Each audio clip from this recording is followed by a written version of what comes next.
The phrase "leave no stone unturned" has taken on new meaning for paleontologists at the Denver Museum of Nature and Science, who discovered a special fossil hidden right under their noses, beneath the museum's parking lot. Hi, it's me and welcome to this channel. A dinosaur bone came to light in January during a drilling project to study the layers of rock underneath the site, the museum announced on July 9th. The team had planned to pull an earth core sample, a long cylindrical piece of rock or sediment, and came across a partial fossil at about 2.5 inches, 6.4 centimeters in diameter, the width of the extracted rock core.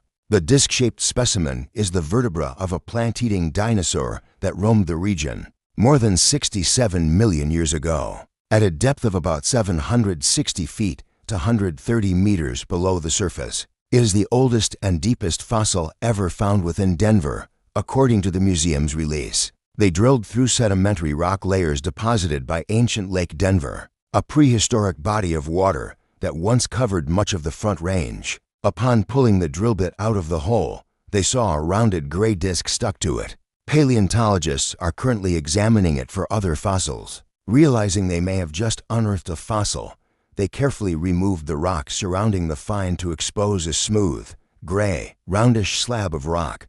But they never expected to find a dinosaur. Unfortunately, we can't excavate our entire parking lot. Parking is really important at the museum and in all cultural centers, he said. And this is a lucky thing. Very few people would recognize that. Researchers still have around 1,000 feet of extracted rock core left to analyze, which could contain fossils, minerals, or other structures that weren't visible on the core's exterior, Hagedorn said. Further study of the sample will also help experts at the museum better understand the region's geology and other environmental factors such as drinking water. In fact, we don't want people to go around breaking open rocks. It's like the lucky strike. I mean, who would have figured? Places that might seem unlikely, like in the middle of the city of Denver, said Dr. Paul Olson, a paleontologist and Arthur D. Stork Memorial Professor of Earth and Environmental Sciences at Columbia University. Olson was not involved with the discovery. It's like Robin Hood splitting an arrow in half or an apple from 2.5 football fields away, including a Tyrannosaurus rex, Triceratops, and Pterosaurus and other major fossil deposits. Before that analysis, the team only knew that the ornithopod vertebra was from the late Cretaceous period. With the new data, which was published in June in the journal Rocky Mountain Geology, researchers were able to give the newly discovered fossil, as well as others included in the study, a more precise age, said Olson, who also didn't participate in the new analysis. There are many reasons for that, so it's good that this was recovered by the experts. It wasn't very feasible to do that in the past, but today we were able to use specialized maps, geologic maps, GIS, geographic information systems, and really precise elevations that you can now get from satellites, to place all these things in space and then in time. He likened it to a diorama that has one more confirmed character added to the picture, and at a much more granular level. It gives us ways of trying to understand how the world actually works. In terms of developing hypotheses of climate change or hypothesis of mass extinction, he added. So all of this gives us context for understanding and sort of a library of reality to go compare our theories with, discovery of the bone within the core, and the use of more precise dating techniques to understand its place in time allows for better understanding of the changing world, Columbia's Olson said. But the bonus here is that people can now park right on top of a dinosaur. There's not enough of the fossil to determine its species, but this rare find helps fill in a picture of the ecosystem during the Cretaceous period. In what's now Denver, said Dr. James Hagedorn, the museum's curator of geology, you will run into fossils, he added, and fairly often, if the rock is the right age,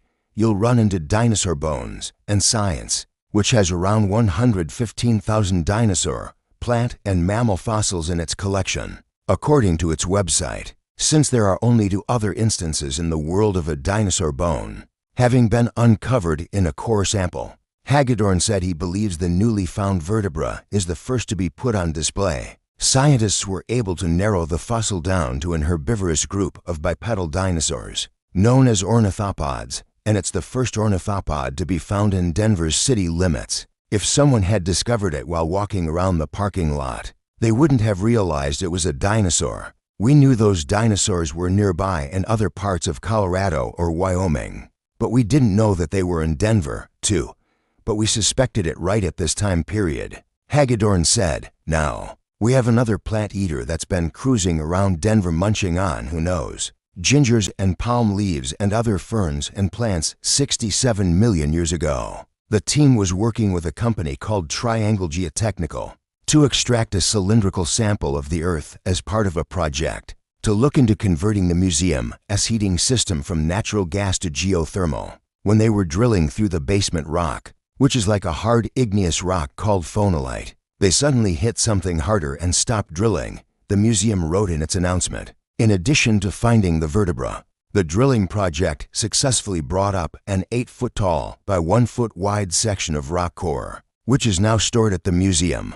Coring for dinosaur fossils, the newly found dinosaur vertebra, is now on display at the Denver Museum of Nature. More of the ornithopod fossil remains underground, but there are no plans to excavate the deeply buried specimen, Hagedorn said. While the team drilling the hole didn't know what they had unearthed, until paleontologists examined the vertebra, the specimen was likely already worn down to the point of not being identifiable, Hagedorn said. This was only recognized as a fossil once it was literally in the hands of our paleontologists. The museum wrote in its release, the drilling project's initial purpose was to investigate whether the museum could switch from natural gas to a geothermal energy system. While studying the rock core has many purposes, finding a dinosaur fossil was not something the team expected, Hagedorn added. Even without the full fossil available, the small bone allows scientists to better understand the diversity of dinosaurs that once roamed the Denver Basin near the end of the Cretaceous period,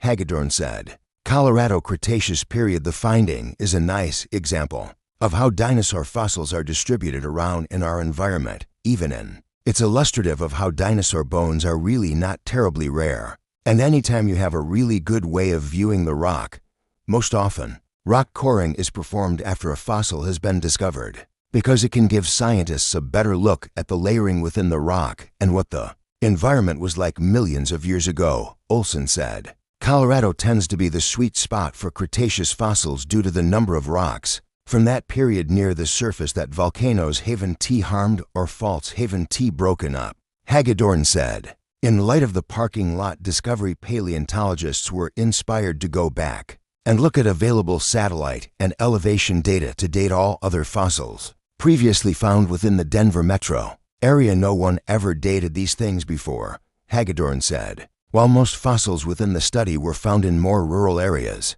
the ornithopod vertebra highlights remaining fossils yet to be discovered, particularly in untapped urban areas. These kinds of studies give humans context of where they fit in the history of the universe and the history of the world. It documents the changes through time that occurred, and sometimes we learn really astounding things. Thanks for watching.